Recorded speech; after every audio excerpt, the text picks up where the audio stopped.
Yeah, go ahead, take that chair. Yes, please. Okay. Good afternoon, Senate institutions. It's almost 2:15. We're have the pleasure today to be talking at Agency of Agriculture about the Big E. And we have a lot of witnesses here today, so we're very excited to hear about what's going on. And who do we have? Great. For the record, Abby Willard. I'm the director of the Ag Development Division at the Agency of Agriculture, Food and Markets. And I just wanted to take a few moments to kind of introduce the testimony before I turn it over to. I do. Every day, even on the weekends. Oh, you're a farmer. We have to confirm it this week. Yeah, we do. Yeah, anything you can help us out with? Anything you can tell us or anything that might slow it down? We'll wait till we're. Okay, we're all. We get a lot of opposition. We just want to make sure that's all good. For the record. Okay, yeah. He's a good secretary. Okay, sorry. No, you're fine.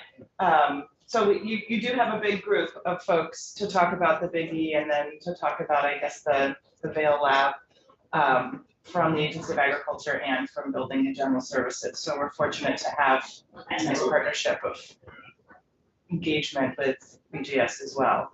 So I just wanted to note that this presentation that Trevor Lowell will provide will give a nice history about the Big E and about the Vermont building that's there.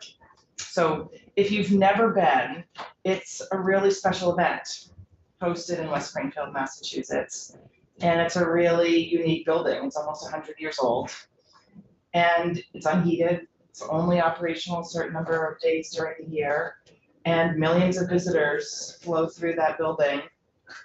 And it's full of vendors that demonstrate Vermont products and their Vermont businesses. So it's a really great opportunity for Vermont to be showcased in a Vermont building that's not in the state of Vermont. So we want to share our vision with you through the presentation that Trevor's going to show about both the renovations and the modernization that's planned for the building just in time for its 100th year anniversary in 2029, as well as some of the renovations and repairs that have happened to the building over the last little bit. As I mentioned, that partnership with BGS is really critical. We've really worked hard, I'd say, over the last 4 or 5 years of having both day-to-day engagement with BGS and the agency staff around the operation and maintenance and needs of the building, but also in the off-season as we're building budgets and plans for the coming year. Trevor Lowell, who's our marketing and expert lead at the agency, is going to show a great presentation. He has lots of knowledge about being one of the building managers, how the building runs, the sales that we receive, kind of the type of vendors that are in the building during the 17-day fair. So our capital bill request for the Big E for FY24 is 1.2 million, and for FY25 is 1.04 million. So for the biennium is 2.24 million. Does that align with what you guys have in your chart? Great. Okay, good. And in fiscal year 23, we received 1.4 million in maintenance and repairs, as well as architectural and engineering design and planning for the building. So those are big investments in this building. We recognize the millions of dollars invested in this building, and just want to note that the Vermont building has had a long history of deferred maintenance until recent years, and we're continuing to make with the support and guidance and expertise of BGS, as well as their team, many of the structural and safety improvements that are required in the building. But we're also really looking towards the future and thinking about what are the renovation and modernization improvements that can happen in the building, and are using some recommendations that are just in development and finalization by an architectural and engineering design firm to really build the best future for the building going forward, both to showcase Vermont products and Vermont businesses, but also to make the best experience possible for the many consumers and customers that walk through, as well as for vendors and staff while they're there. So that's just the overarching intro that I wanted to offer, and then turn it over to Trevor, and then you can hear from Jessica and Joe from BGS as well. Sounds great. Thank you. Yeah, we might have a senator in this room that might have cut the ribbon in that building. I'm not sure. You might. I knew that was coming. It was a cold day. It was a cold day. Hi, yeah, good afternoon, Senators. Thanks for having me. For the record, my Thank name you is, for being here. We appreciate it very much. of course, of course. For the record, my name is Trevor Lowell. As Abby mentioned, I'm the marketing and export lead at the Ag Agency and the development division. I wanted to start by inviting you all down to the Big E. So here are some tickets for you. These do not have very good resale value. You probably won't get anything for them, but we would love to have you guys down. It's always a pleasure to host legislators, and I think it's great to see the building and really see what, what an exciting event it is and all the great things that are happening down there during the fair. So I'm going to run through a little bit of background about the fair and the building and the programmatic side of things, and then I'm going to hand it over to my partners at BGS to go through some of the work that's been done and the work going forward around really updating and modernizing the building and talk about some of the challenges and some of those opportunities. So with that, I will kick it off. Hopefully be able to chew gum and walk at the same time. So the event started in 1916. Joshua Brooks purchased the land. It actually started as his vision was a place to host a national dairy show, and pretty quickly expanded from there and became a big regional event. 1929, Vermont built a Vermont building down there. A couple other states had gone before them, and then a couple other came after that. So we're coming up on the 100-year anniversary of the building, and it's got a lot of character. The fair itself, every year it changes, but it's considered one of the largest fairs in the country. I think last year they figured it was about the 5th largest fair. So it attracted about 1.7 million last year over the 7.5 years. That's not the high point. I mean, they've had more visitors than that, haven't they? So that's actually their attendance, single day attendance record was broken last year. The all-time attendance record, I think, was the year before COVID in 2019. But they were pretty close last year. The single day attendance record, as I mentioned, was this past year and happened on Vermont Day, which was great. 177,000 people came to the fairgrounds, and what we know through research through Eastern States, the production organization, and some of our partners at Massachusetts that actually have counters on their buildings, so they have really accurate numbers for how many people are coming through, is that over 90% of the people who visit the fair itself actually come through the Avenue of the States buildings itself. So if you think about that number, 177,000 people in one day. I think the Champaign Valley Fair did 120,000 people over the course of that event. So it's a big deal. It's a lot of people. Really? That's that is a big number. Yeah. So if you think about that opportunity, right, it's a really unique opportunity to see a lot of people in one place over a concentrated period of time. It's also a huge hub for agriculture and youth agriculture organizations. So 4-H and Future Farmers. That's where all the regional events are held. So if you do well locally, and then you do well kind of regionally, you end up at Eastern States presenting. So it's a great place because that's a big priority for that as well. There was a market analysis study a few years ago that was commissioned by the Ag Agency. As I mentioned, it's a very large fair. I think one of the reasons it is so large is just its geographic location. So it's right at the intersection of I-90 and 91 there. It's within striking distance of some major metropolitan areas, including Boston, New York, Albany, Hartford, Portland, Maine, all within a reasonable driving distance. Is that mileage or is that? That's hours, actually, time, yeah. And what we know is that it's primarily Massachusetts and Connecticut. Folks are coming up from that. It's a much smaller portion of people coming from Maine and Vermont, New Hampshire, and Rhode Island. So it's a different market for many of our vendors. A little bit about the Avenue of States.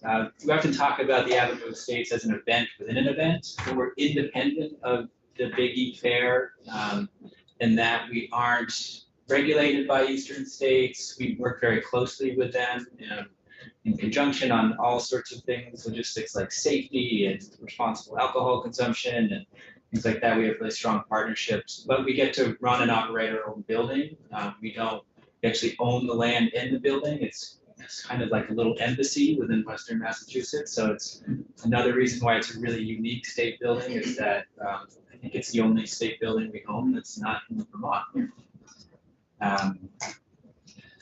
So it's located, you can see on the picture here, it's located on the kind of northwestern edge of the fair, and all the New England states have a building and they're all lined up linearly in a line there.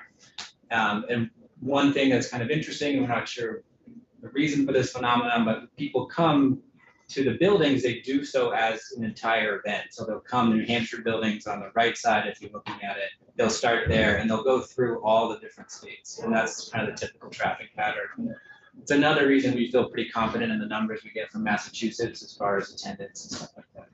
How many do we get in our building? Well, with the research from, the numbers from Massachusetts and the research from eastern states shows that about 90% of the folks who come to the fair also come to the Applewood So States. you don't have a counter that goes in? and tells We us- don't, no, we've looked at that, it's quite expensive to install. Yeah, so that, I think, in the past was a reason that that wasn't done. I think the other reason is that, again, Massachusetts has made that investment and they share those numbers with us. So we feel like that's a pretty accurate proxy for the folks, number of folks who are coming through. Doesn't give you the count for Vermont. Be interested to see what Vermont does. So probably all the other states have the same number. It's likely it's very similar. I mean, if you do, you know, we're at the event the whole time, and you just watch the traffic flows, it's like a stream, you know, everyone's going the same direction, winds their way through.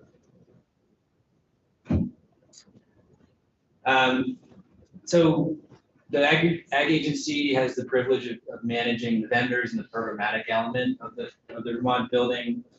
We do so with really 5 main goals in mind. So one is to provide a safe and you know, entertaining and wonderful experience for visitors.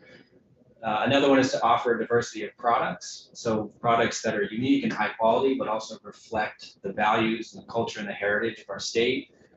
To support Vermont businesses in expanding market access and increasing their brand recognition. So it's a great space for businesses to go and kind of level up their exposure to a whole new set of consumers.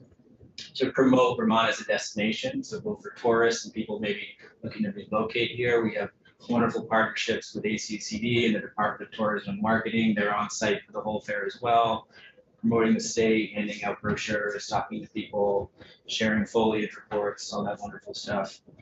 And then the final goal is to meet or exceed our commission revenue.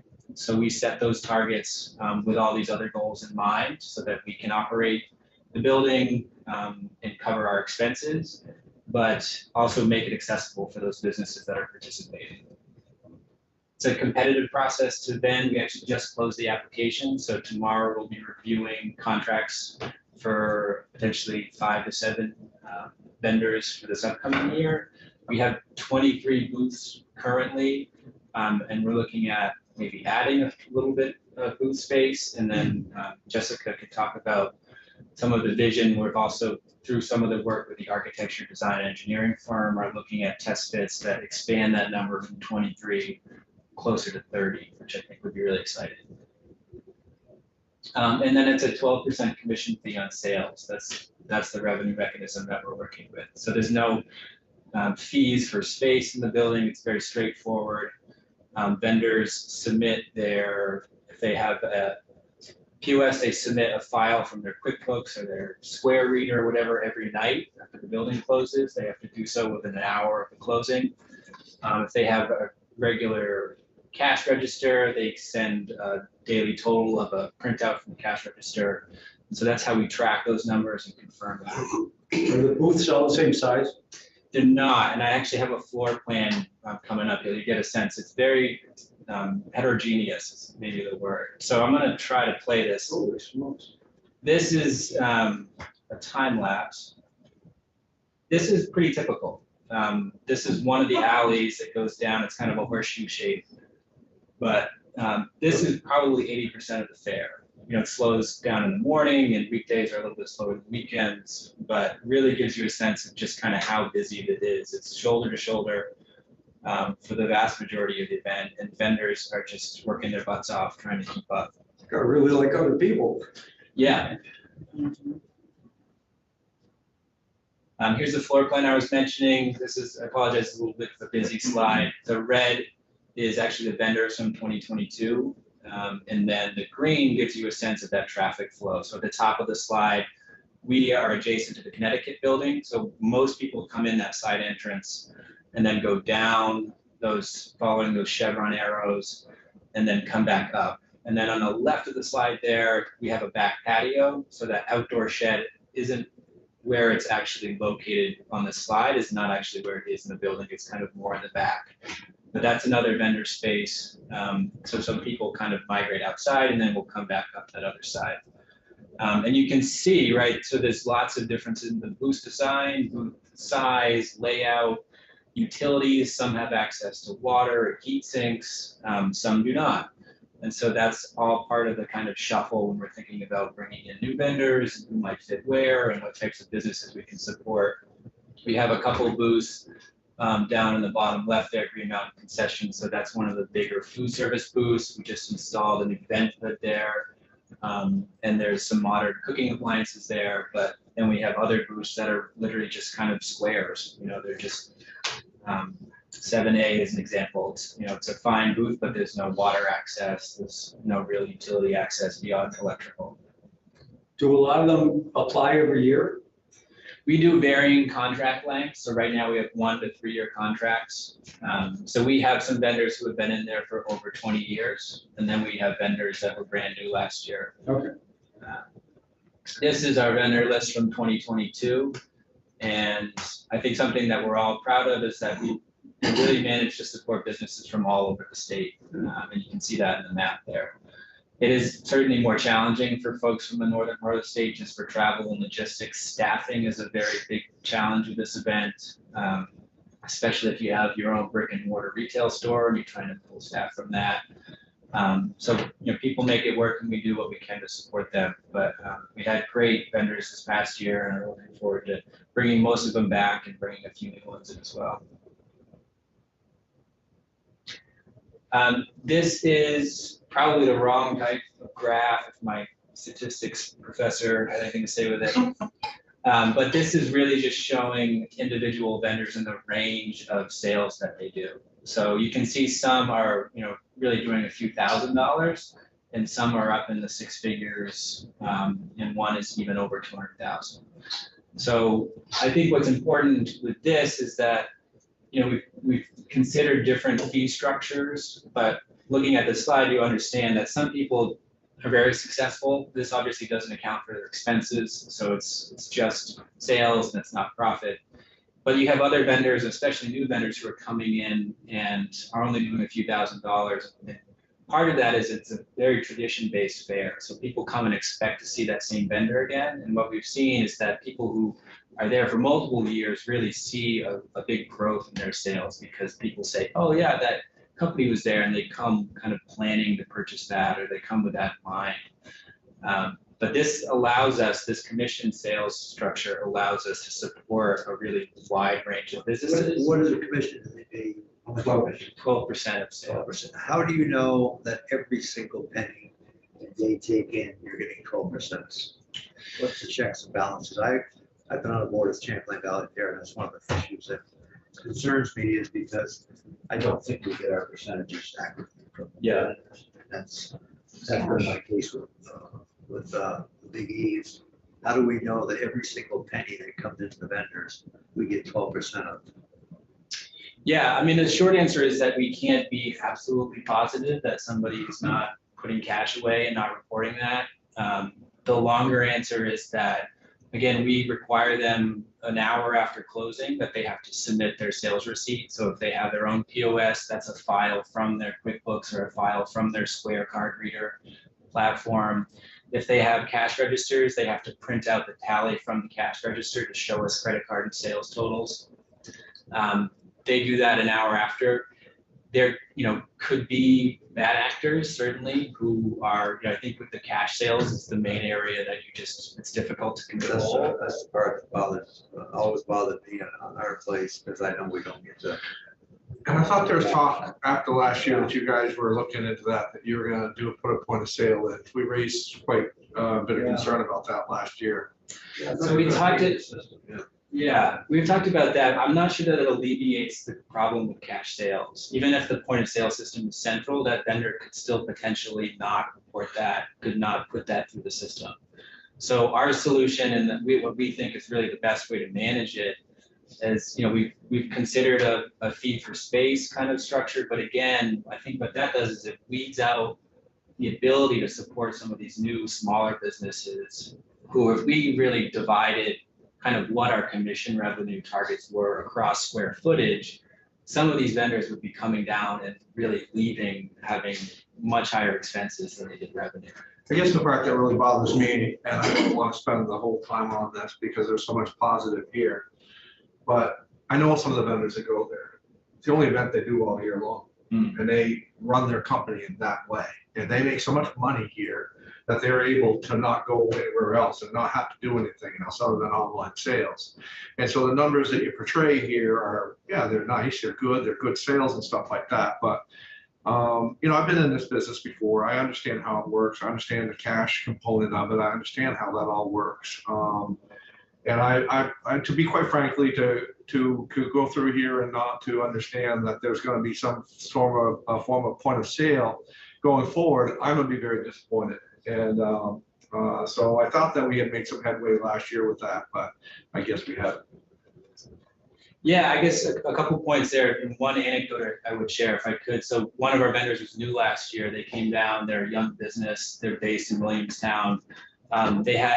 They didn't know what to expect, but they came down, did really well. They went back to Williamstown and used the revenue that they made at their Big E to buy a brick and mortar store in downtown Williamstown and open a store. They've been able to take a historic building in a downtown that was struggling a little bit and liven it up with not just their product, but they're now serving coffee, espresso. So they're reinvested that in the community. And it's allowed What do them. their other vendors do? How do they charge what, same thing, 12%? Other states? Other states have different models. Some do a fee for space, but so Massachusetts does a fee for space. Massachusetts has a majority of their vendors are actually nonprofits, and their booth setup is very different. That's something you'll notice too if you go in the other buildings. There's a lot more, in certain buildings, there's a lot more consistency around how big the booths are compared to ours. So I think the other point I would just make is that, to centralize the POS, I'm not sure would solve the concern around how people are managing cash. So we are, as building managers, on the floor constantly. We take a lot of pride in the relationships we have with our vendors. It's certainly a possibility that somebody could be, engaging in dishonest behavior. But I think that the checks and balances for us are strong vendor relationships, making them submit those sales receipts, and in constant monitoring. Again, we walk the floor every hour or more. We have multiple staff down there, especially when it's busy. So we have lots of eyes on there. We also have historic sales data. So if there's something that looks funny, we're looking at the sales data every night, and if something is like, hey, how come everybody else had a banner day and this one vendor all of a sudden is 20% lower than 3, 5, 10 years worth of sales data for that same booth? So I think there's lots of ways that we're monitoring this, and I think the centralized POS is an opportunity or an option, but I'm not sure it addresses that challenge, which I think really is just how are we managing cash sales. So, we could look at doing credit only, but I think that would not be the best approach. Well, and when you look at the sales, as far as the historic sales from 2014 to 2022, obviously 20 and 21 are an outlier, but then we have 22 that is the biggest crowd that they've ever had, and the sales are lowest out of all the other years. So if the crowds keep on going up, the sales should keep on going up, and it just looking across on the graphs on page 11, it doesn't really show. Crowds don't equate into increased sales, and so that is just a little concerning. That's all. It just is. Again, I've been in this business. I understand how cash works. I understand how all of this works, and I've had, without identifying the companies that I'm there, that I've spoken with, they just have banner years there. They come out of there telling about just absolutely positively how much money they make there. And, you know, it just, we don't want to call anybody a crook, but it's pretty easy when you're handling cash not to report every aspect. And I hear you as well, that it's, you know, it doesn't mean that not everybody's going to report accurately on a point of sale, but the honor system, sometimes the best way to, for the honor system is just to make sure that everybody's being honest. But again, I probably talked too much about that, but I thought we made some headway with that last year.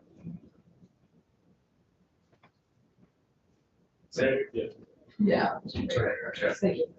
Are you seeing a lot more Venmo, a lot more credit card, a lot more non-cash transactions as time goes on, or have you kind of hit the wall with, say, 80% is credit cards?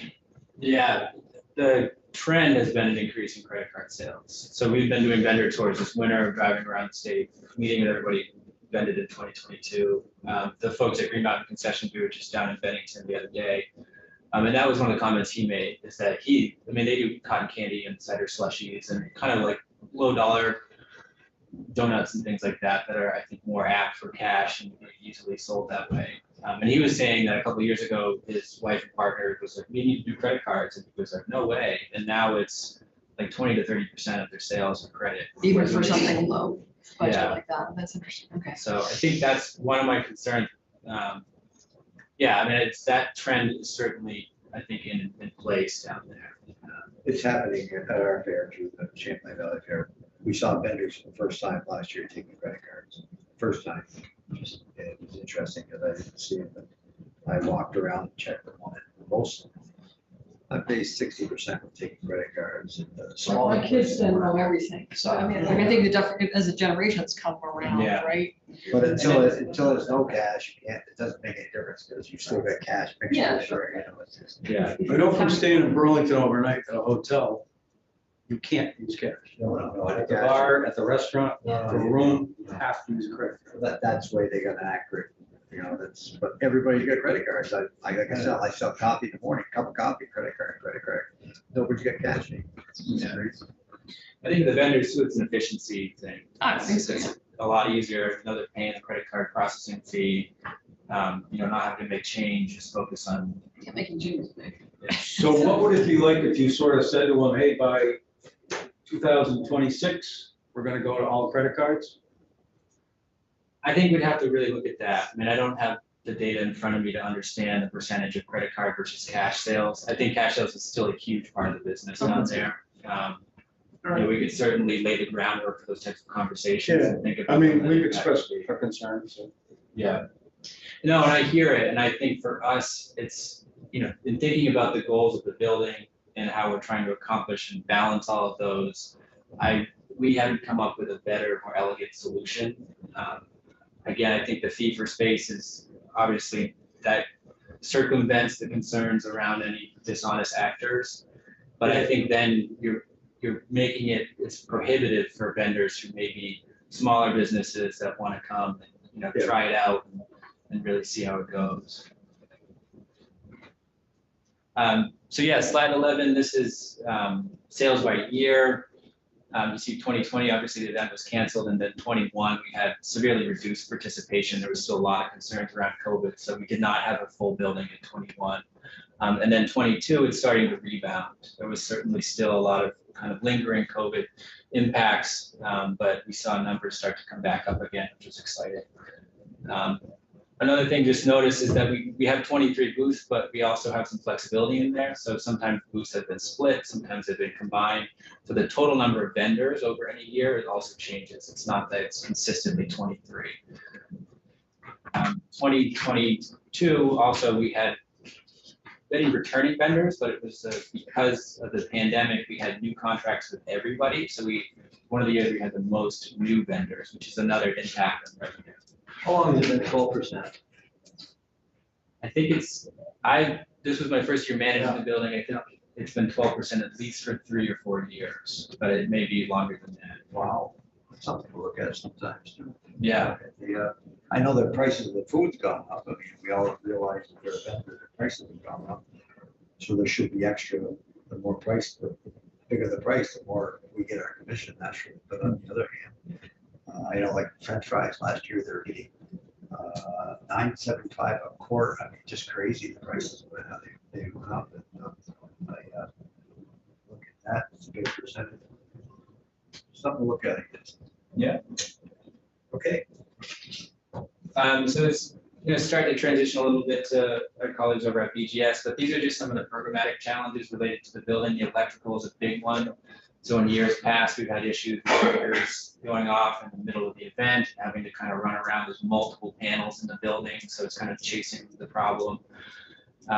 We continue to be operating right on the edge of kind of what the capacity of the electrical system of the building is. So it really kind of limits and is a big consideration for what vendors we can host and what their businesses are. We're excited this year. We're going to be hopefully inviting some food trucks down, but that's a big concern for us is, we adding those food trucks and they're pulling electricity out the building. There's been a lot of issues with leaks in the roof and leaks internally. There's a bathroom upstairs, 2 bathrooms upstairs. One of the bathrooms leaked at one point. It came down through the closet of a vendor booth. So it's obviously not ideal. As I mentioned, the bathrooms are upstairs. The ADA accessibility is a concern. So there's staff and vendor bathrooms. They're not public bathrooms, but we have several vendors who are getting up there in age. And one in particular this last year, his family came to us saying it's kind of concerned about dad trying to get up these stairs and use the bathrooms. So that continues to be a challenge. Some visible decline. If you look around the building, you see a lot of chipped paint, rotting trim, issues like that. And this last one, kind of discordant aesthetics. Over the years, booths have been modified, kind of in a more kind of ad hoc approach. And so the building itself is very unique. And I think a lot of people appreciate its uniqueness and its kind of, the aesthetics that it offers, but there's not a lot of cohesion with that aesthetic. So you have booths, some of which are very much built out. The sugar makers have a sugar shack booth inside the building, and it's great for them. But other booths are just kind of, again, standard kind of sheetrock and one square in the alleyway. So trying to kind of pull all those things together and convey a more uniform aesthetic is part of the goal for us. And then I'll just run. So this is one of the upstairs bathrooms. You can see this is actually a third flight of stairs. So that's a zigzag stair that comes up from the bottom. Some of the issues around the windows. You can see some of the water damage on the trim of the doors. We had a skylight leak at the beginning of the event last year. So this is actually water stain from water that came down through that skylight. So we're able to fix it. Our partners at BGS are great. They're on hand to help with these things, but it's challenging, right? You have an event about to kick off and you're running up to the roof with a tarp and trying to keep the water from pouring down. And then just some more trim. And this is the end of my half here, but these are our broad goals here. Improve the building systems and functionality, thinking about the electrical, modernizing the ADA accessibility of the facilities, continue to improve on the visitor and vendor experience, really lean into the values and culture and heritage of our state, be able to support more businesses. So again, increasing that booth count, thinking about having food trucks on the outside. A lot of those other state buildings have really built up the exterior of their buildings and been able to accommodate more vendors. It's a great way to improve and expand that impact. And then improve overall maintenance. So just reduce the maintenance needs and what has been, through nobody's fault, but just kind of an ad hoc approach to dealing with these issues as they come up. So being able to kind of bring everything up to a modern standard where we can strategically and efficiently address a lot of those challenges without having to be putting fires out as things kind of Do come. vendors pay their own heat, lights, or the gas for cooking? They pay that? They pay propane, but that's it. Electrical, and there's no heat in the building. But they pay propane? Yeah. So we pay electricity? Yeah. So I'm happy to take any questions. If there are none, I will abdicate my seat. Does every single person drive? It sounds like it's a confluence of two highways. Is there any public transit at all? I'm sure there's buses, but There's a shuttle that brings you from outside parking into there. yeah, Still. it's not far from downtown Springfield. I No, mean, that's it's technically in West Springfield, okay. but I mean, it's maybe a couple miles from downtown Springfield. Great. So, thank you. Thank you very much.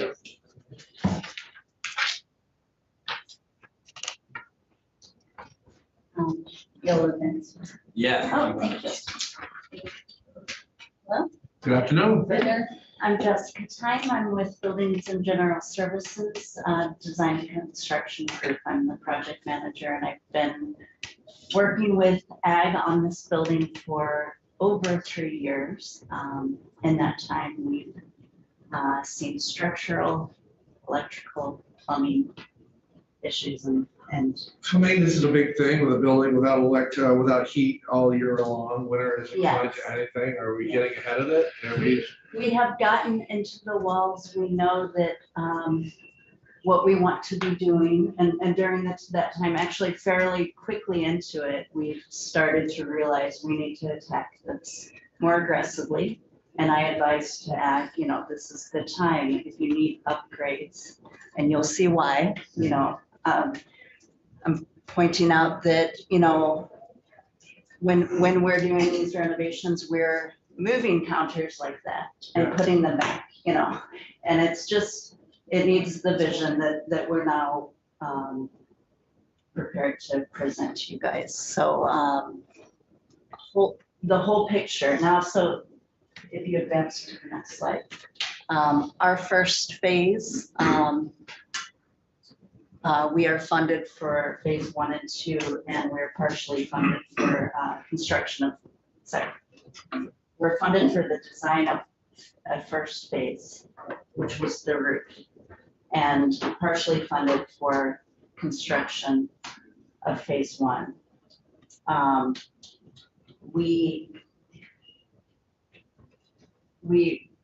The scope of this is to perform deferred maintenance such as roof replacement, and then add the exterior repairs to the pediment that you're seeing, and wood that are around that, and other exterior repairs to maximize the use of the space and building needs. So the 1.2 million is gonna go for repairs and construction or design, or how does that break down? Let's skip to slide, can you skip ahead quite a few slides, actually? It's pretty obvious. So the first phase is exterior maintenance. Each year we do get into some turnover, and that usually forces some of the issues, like the code issues that we've had in the past with electrical and plumbing. So we may have to address some of those as we go. But phase 1 is exterior. Actually, go back, Trevor, to the estimate.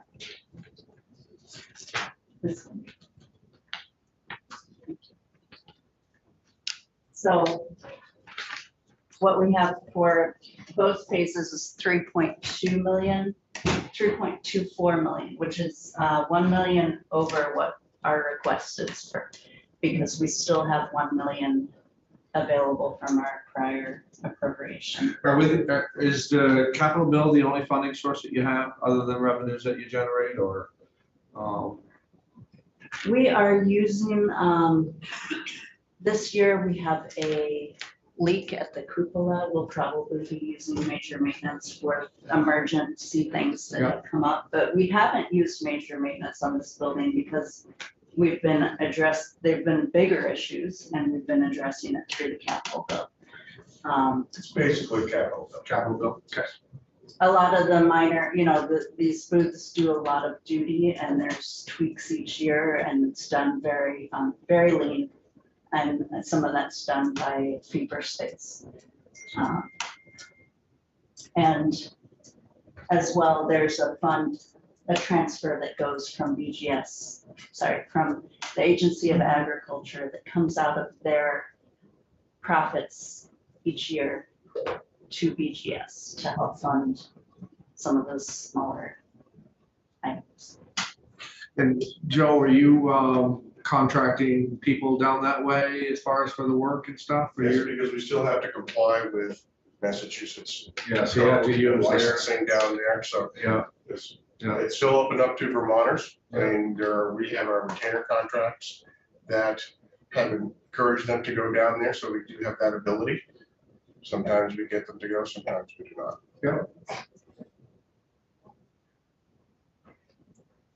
So we were talking about phase one. And then if you move to phase two, actually, this image is what we're talking about when we talk about the fading character. That's the first thing you see. It's a majestic grand building built 100 years ago. So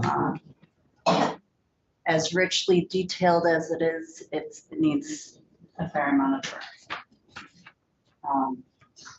So phase one, we anticipate getting through most of the exterior repairs, but there are some restoration aspects that are not included in that, like restoring the rear openings, which are currently boarded over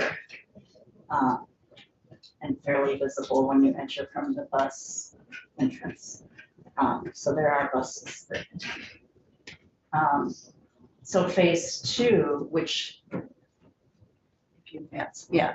So this is the most sorely needed component for their operations, and that's the mechanical and electrical, and just the infrastructure to get to that. So it's not, phase two will not get into every terminal piece of plumbing.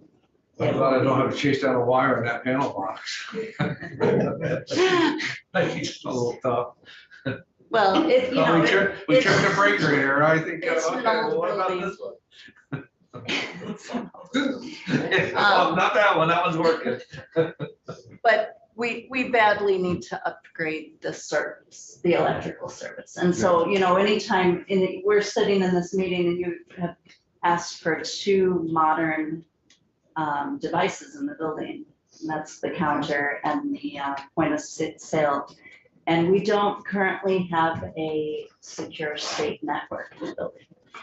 We just don't, we're not set up to run that. So it's always kind of a pause, you know, well, you know, because there are rules, ADS is gonna want that to be a secure network. Can I ask So, you- yep, can I ask about ventilation? I mean, ventilation's a big thing now with all these diseases going around. That looks pretty close to me, and it's a hot summer day. Well, it's I guess it's September, is it late September? Maybe it's not so hot. we do have fans that were installed, paddle fans that were installed 10 years ago. They're Is it oppressive? high What's it like in there? efficiency. It's not pleasant. On a hot day. It's hot. It really did, yeah, it really depends. This last fair we had quite nice weather, but keep in mind that there's 2 large garage doors at the rear end of the building, so those are wide open during the event. The side doors are open and the front doors are open, so a lot of natural air that's moving through. We have those paddle fans. And then any of the cooking is vented, so anybody who's frying donuts or things like that is doing so under a vent.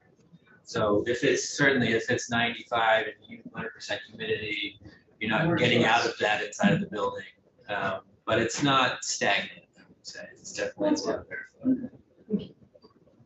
So the electrical upgrade that we're talking about doing, is that gonna be just the actual construction of new wiring, or is there an added charge? And I don't know what the power company is down there, Green Mountain Power of Massachusetts. Do they charge more for different phase power? Well, we already have 3 phase.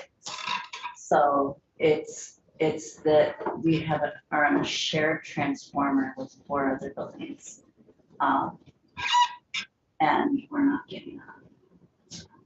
So we need to increase. You're just not getting enough juice for today's modern world. That's right. No, it's solar panels. Can you augment somehow?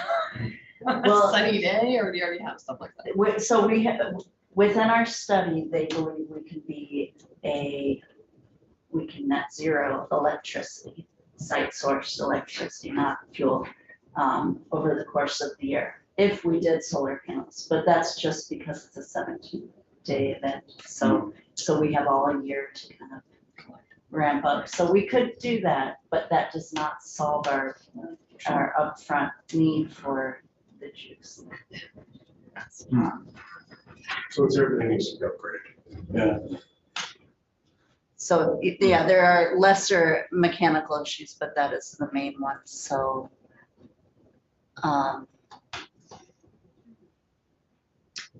This building, we also are,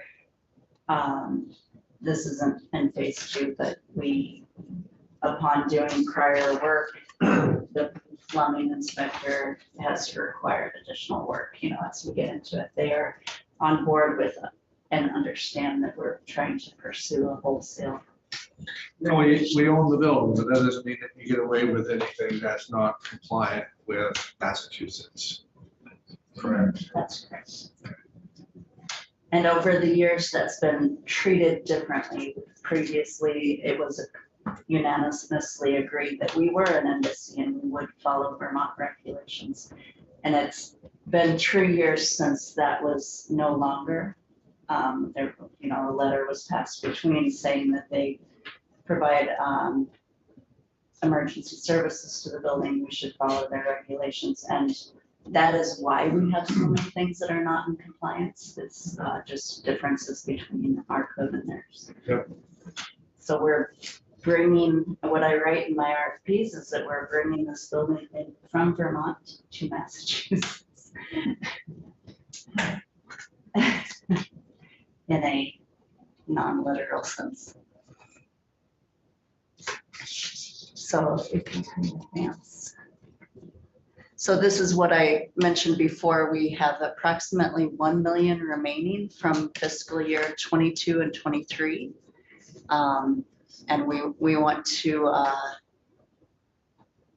we need additional for phase 1. Those partially funded repairs need additional work with that. So our phase 1 would be 2.1 million. Our phase 2 is 1.14 million, and our total request for each year is, as previously mentioned.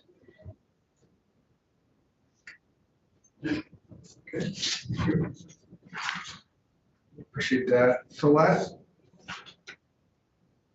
year, let's see, we gave you 610,000 on the first biennium, and then 1.4 in the second biennium for 1.660 just for the committees. That ring a bell? Does that sound familiar to you? Okay.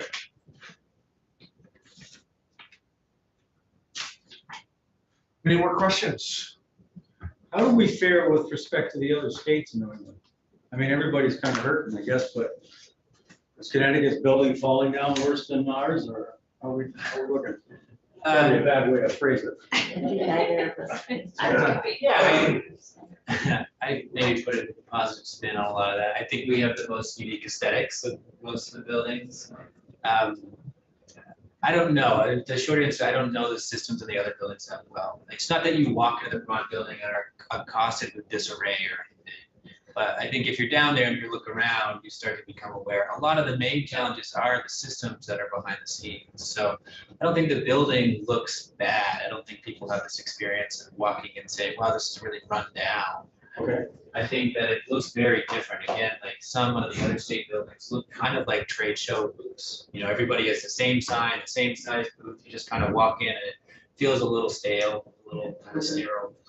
I think, yeah, one of the consistent things that I've heard that is our building looks like Vermont. And I don't know how, it's different from the other buildings, but when you walk down there, it's Vermont. And so, kudos for that. I mean, it's. Smells like apples and cheese and maple syrup. Yeah. Oh, that's good. It could smell worse.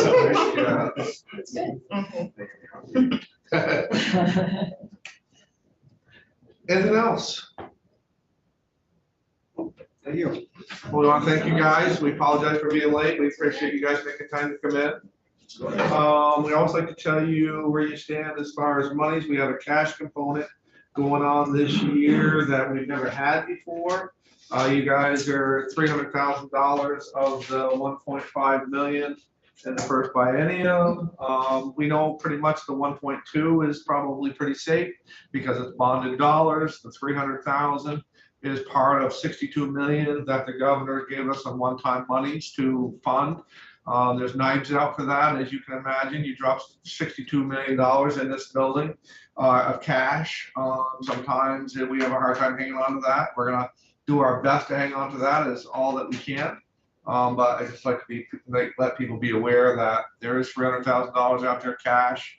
I talked with my House counterpart today, Alice Evans, who I know you guys have met with, and she says she's doing her best to hang on to that, but she's not being very successful. So, anyways, $1.2 million, I could say is probably pretty safe, and we're going to try to make sure that the 300,000 is too. Senator, Yes. you're off one line. Oh, I'm sorry. 300,000 goes to the agriculture and environmental lab. Oh, I apologize. Oh, I'll back We're in up. for both bonded dollars. So you're pretty safe. So, anyways, yeah, thank you. Thank you, Joe. You're welcome. Thanks. Yeah. I'm still here to advocate for you. Thanks, Joe. Maybe we'll try to get you some more.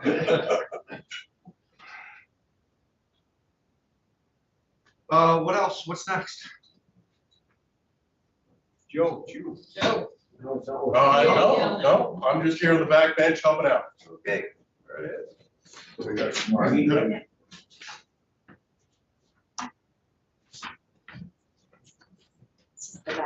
Yeah. Yes. Yes. If you're okay to presentation on there, that'd be lovely. So just to identify myself, so I'm Glenn Evans. I'm the director of the Vermont Agriculture Environmental Lab. Thanks for taking some time today. Thanks this to you guys. Absolutely. So what I wanted to do today is really spend a little bit of time kind of first just identifying a little backstory in terms of the need for the heating plant, dedicated place for Vail, and then from there branch into sort of the programmatic side of things. So why is it that it is so important to have a dedicated, reliable steam source for the lab? So as you are all more than likely aware, our laboratory is located in Randolph Center, Vermont. It's the home to our analytical lab spaces. These are labs which are doing around 30,000 tests a year, everything from dairy analyses, pesticides, feed, fertilizer, water quality, air quality, you name it. We do around 100 different analyses in support of agency needs, both within the Agency of Agriculture, Food and Markets, as well as the Agency of Natural Resources. So in addition to the analytical laboratory spaces, which take up the bulk of the facility, this is also home to laboratory spaces for a number of other entities.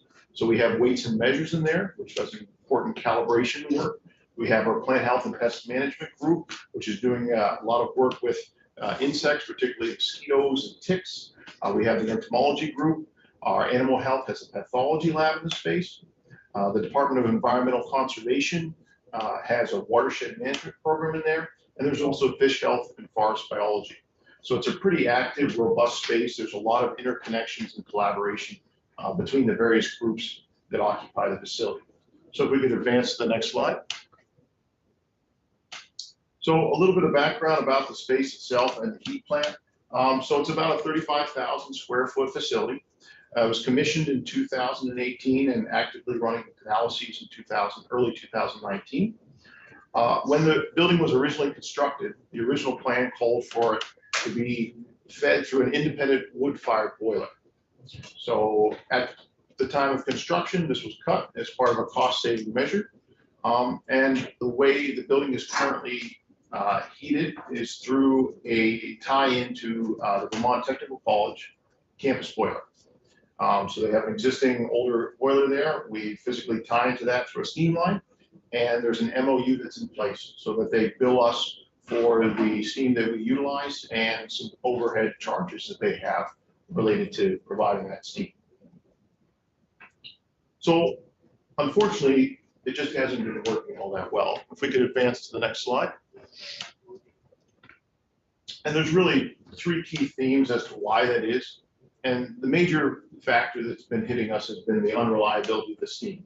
So we've had steam outages intermittently through 2020. And when I say steam outages, I mean unplanned outages. So it's not that we're losing steam for half a day here and there because of a necessary service that has to happen, and we have some forewarning that that's going to happen. These are things that happen in the middle of the day, overnight, over the weekend, partway through running critical analyses. So they're very hard to work around and plan around. So for instance, during the past season, we experienced steam outages over 1 day a week. So the bulk of our analyses happen through the spring, summer, and fall. And so this can be very detrimental to the work and to our turnaround times in terms of getting a sample in the door and then getting the results and reporting out at the end. And a lot of this comes down to the next 2 points. So the first is incongruency of need. So our needs at the lab are 365 days a year. We need steam source, and we need it to be a high pressure steam. With the technical college, they're strictly using their steam for heat. And so that means that they'll turn on, if it wasn't for the presence of the lab, they would be turning on their boilers on that first cold day in fall, and then they would be shutting them off as soon as things got warm enough in the spring. And so that basically means that this giant system that they set up for the whole campus now needs to run exclusively for Vail during a significant portion of the year. And so that really comes down to the last point, which is cost. So boilers do not run efficiency when they're run at a scale that they weren't designed to run at. And so that means they're going to use more fuel. That means that they're going to cycle on and off, which is going to increase wear and tear and has contributed to increased numbers of breakdown. And so a lot of that factors in to the reliability issue, to the fact that we're not getting consistent steam.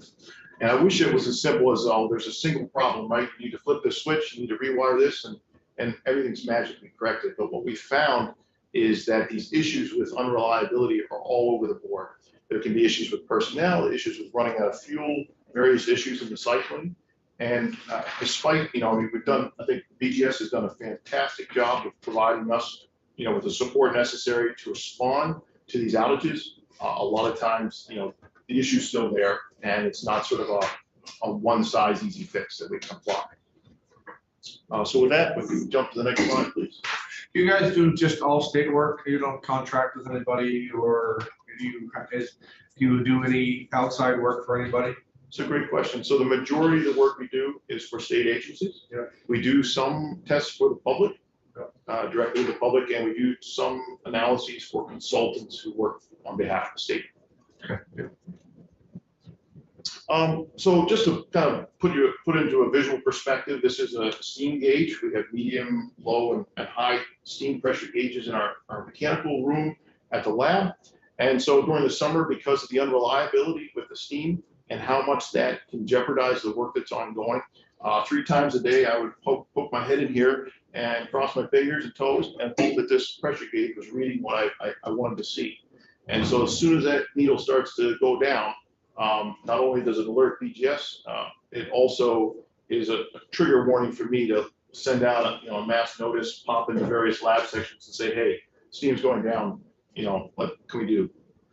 So that just kind of puts it in perspective. That's gonna be pretty discouraging. You got a brand new building down there, really of all sorts, and then your biggest component of it's failing. That's gonna be it's gonna be a little tough.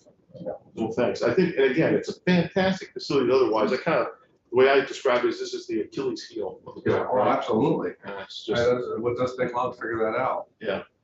Thanks. Okay, so in advance, please.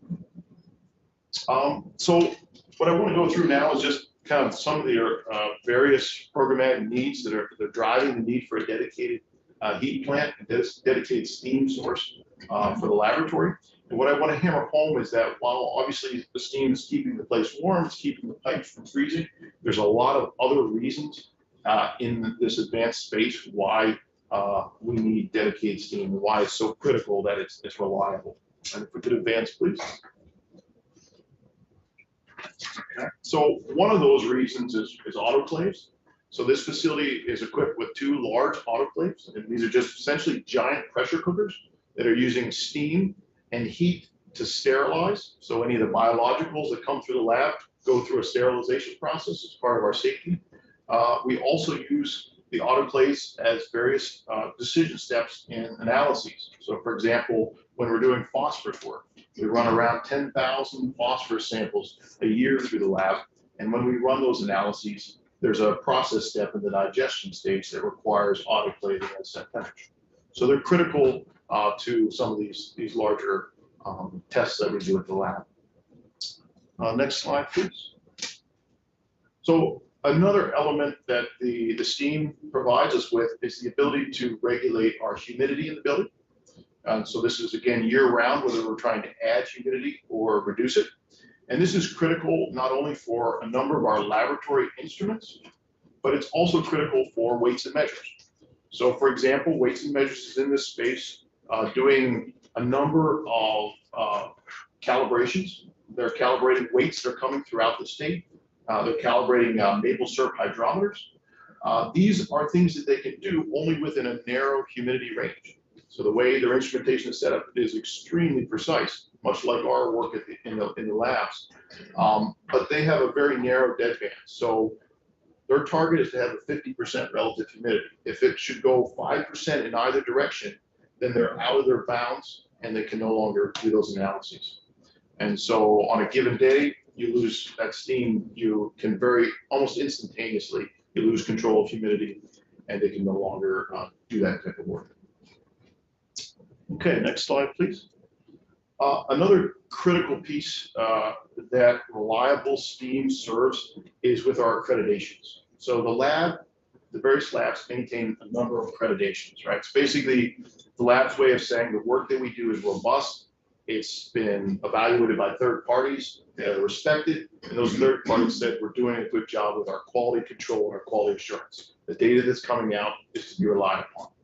So each of these accreditations have somewhere within their requirements and that we get audited for annually that we're maintaining environmental controls, that we're keeping within a set points that are required of the various analyses that are happening. So we jeopardize those accreditations when we can't provide those control that's in there. And so this has to do with major accreditations like New Hampshire ELAB, or Environmental Laboratory Accreditation Program. This is a program that inspects us annually over a 3-day period and looks at virtually everything that we do in the lab. But these are, again, findings that are critical to maintaining accreditation, is that we can show, yes, we can consistently manage the environmental controls within the facilities. Okay, next slide, please. The other area that steam and that heat serves has to do with our water. So we use the steam generation as a means of heating the water in the facility. So there's obviously the comfort factor of having warm water when you wash your hands, but beyond that, there's a major safety component. So as you might imagine, as a laboratory, we're equipped with a number of safety features. One of those is emergency showers and eye wash stations. So we have over 40 individual stations set up throughout this laboratory. And these stations are each served, or are supposed to be served, with tempered water, right? It's a mixture of hot and cold water. As soon as we lose steam, that water supply strictly transitions to cold. And so, again, according to the safety systems and how they were designed, it becomes a potential safety issue. Okay, next slide, please. Thank you. The other issue that's driving this need has to do with turnaround times for some of our analyses. So you might imagine if you lose steam one day, what does that do to all of the analyses that were planned during that time period, and how critical is that? Well, it really depends on the types of tests. A lot of the tests that we do have a fairly short turnaround time. So for instance, a lot of our dairy work, where we're testing dairy products for consumer quality, we need to get that data back out as soon as possible. And usually that's shorter than 4 to 5 days. For instance, this last summer, for example, we were doing work with blue-green algae. So we would be testing for cyanotoxins, both in public drinking water systems as well as residential water. And that work, those samples came into the lab, are supposed to come into the lab on Wednesdays, and then we need to have the results back to those groups by Friday. How many people are working here? There's 15 individuals in the analytical lab spaces. So in those cases, as soon as we get into those issues where we lose steam, we can jeopardize that. We had one example this past summer where we were doing this cyanotoxin, the blue-green algae work. On a Wednesday, we lost steam, and the instrumentation went out of the spec point that we could reliably report. Thankfully, we had enough sample to rerun, so when steam was restored Thursday, we had to rerun those samples and just got them out just in time. But again, there's not a lot of leeway to do that sort of thing, and in some cases, we just don't have. The sample is sort of a one-shot deal to report out. So that's gonna be pretty discouraging. So it's a challenging thing to work flow. Thank you. Okay, so next slide, please. So just again, we attempted to put some numbers down in terms of what this means programmatically when we have these lapses in steam, essentially, and what it costs us. So we did an internal cost assessment, basically from an incident basis. So every time we lose steam on a day-to-day basis, there's a cost there, upwards to $3,000. If we extrapolate that over the course of the year, it could be upwards of over $150,000 a year.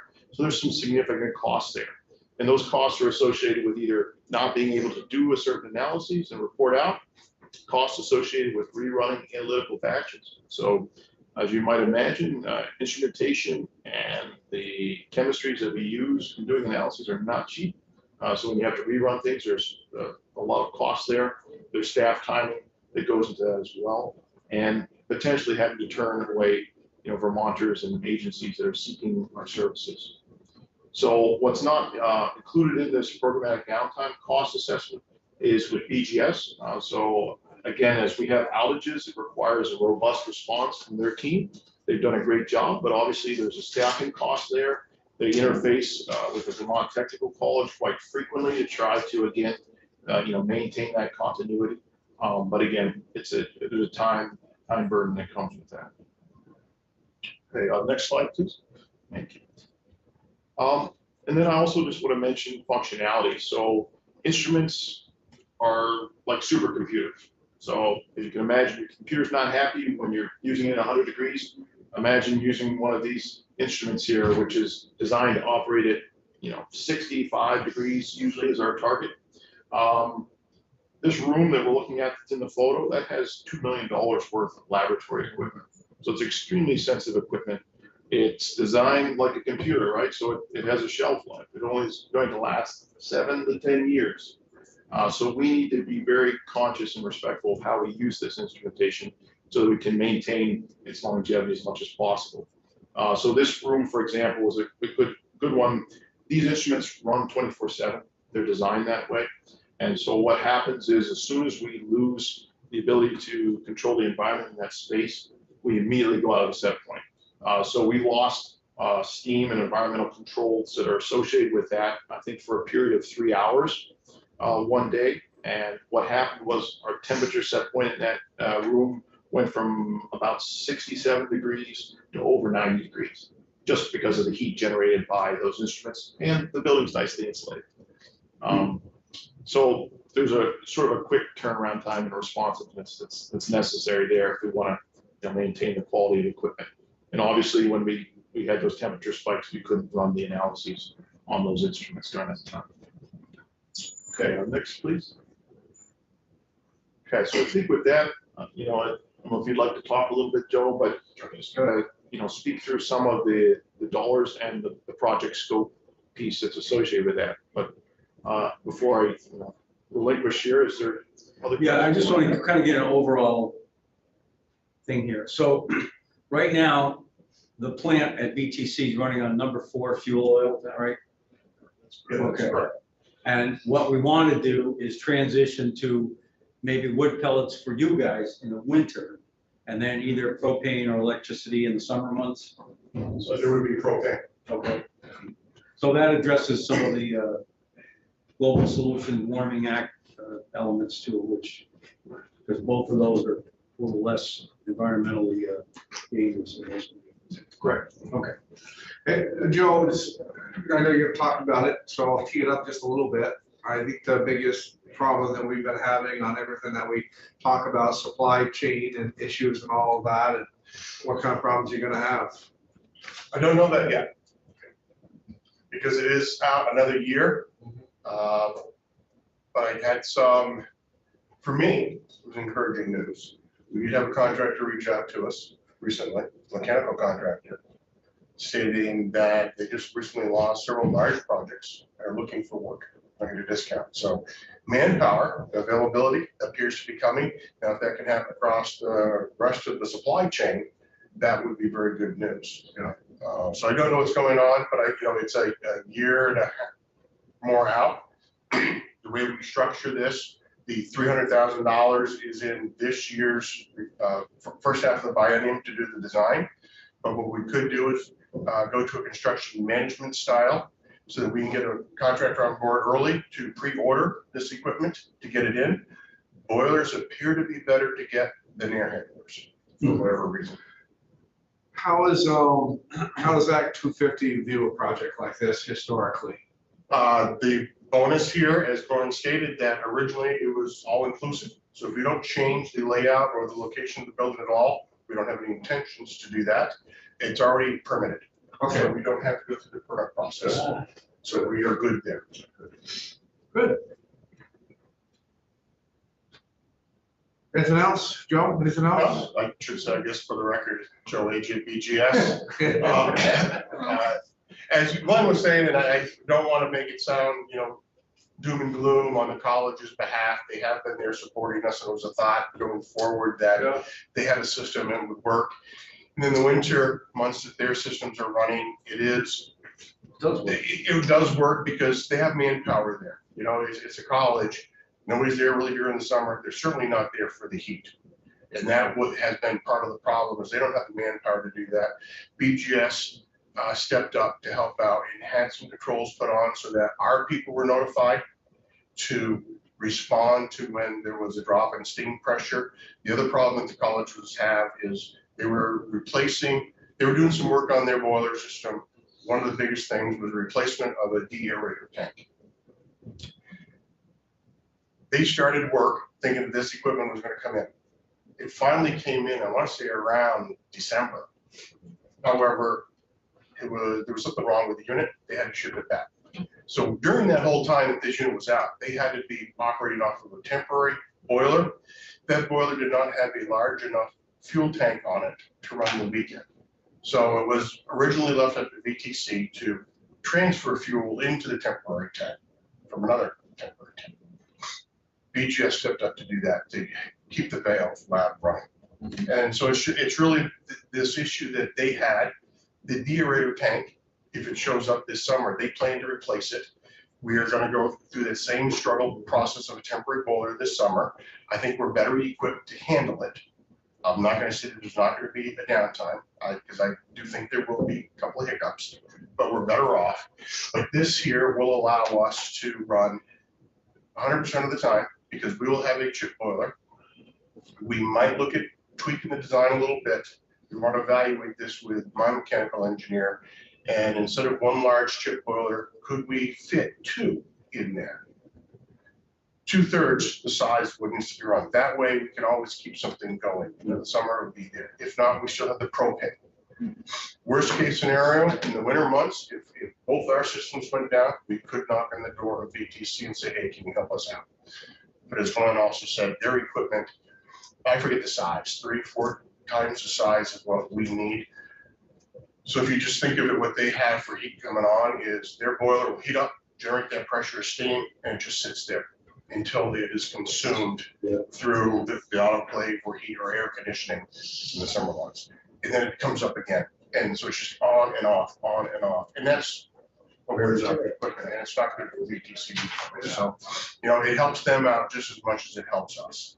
So our ask is $300,000 up front to, do the design. Code has changed since this went in there. We think it's going to be okay, but one never knows. And then we're looking for design costs in the second half of the biennium. So that $300,000 is in there. And you heard this deal before because I gave it early. So we know we have $1.2 million. The $300,000, well, we hope we have that as well. But certainly on a project like this, I think of a lot of the projects that we see. You know, this one makes a lot of sense, I think, to anybody who really wants to take the time and look and see why the need is there. So hopefully, you know, hopefully we'll be all set. But what else, committee? All set. All set. Is there anybody else? Well, we want to thank you. We want to thank everybody for coming in very much. Thank you on the screen. Appreciate it very much. And sorry we're a little bit behind. We got cut up on the floor, but we thank you very much for coming in.